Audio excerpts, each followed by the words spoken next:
ناظرین، جنات کی موت کے حوالے سے بھی علماء کے دو قول ہیں۔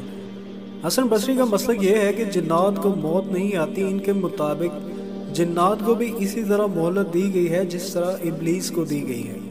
ابلیس بھی جنات میں سے ہے، لہٰذا یہ مرتے نہیں ہیں، لیکن ان کے پاس کوئی دلیل نہیں ہے۔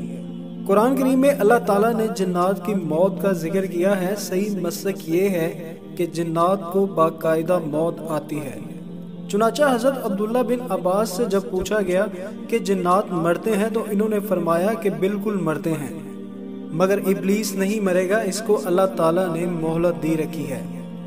اور فرمایا کہ جب یہ بوڑھا ہو جاتا ہے تو پھر اسے جوان کر دیا جاتا ہے، یہ ہمیشہ 30 سال کی عمر کا رہتا ہے اور بڑھاپے کے بعد ہمیشہ جوانی کی طرف لوٹ آتا ہے۔ یہ باقی رہے گا، لیکن باقی جنات کی موت ہو جاتی ہے۔ جہاں تک جنات کی روح قبض کرنے کا سوال ہے تو اس حوالے سے حضرت عبداللہ بن عباس سے روایت ہے کہ 4 قسم کے فرشتے ہیں جو روح قبض کرتے ہیں۔ جو ملک الموت ہے وہ انسانوں اور فرشتوں کی روح قبض کرتا ہے۔ جنات کی روح قبض کرنے کے لیے ایک الگ فرشتہ مقرر کیا گیا ہے۔ اس کے علاوہ جانوروں کی روح قبض کرنے کے لیے الگ فرشتہ ہے۔ یہ 4 قسم کے فرشتے ہیں جو 4 قسم کی مخلوقات کی روح قبض کرتے ہیں۔ ناظرین، مجھے امید ہے آپ کو آج کی یہ ویڈیو پسند آئی ہوگی۔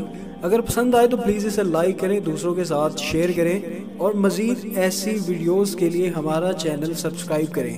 اپنا اور اپنے پیاروں کا بہت سا خیال رکھیں۔ اللہ حافظ۔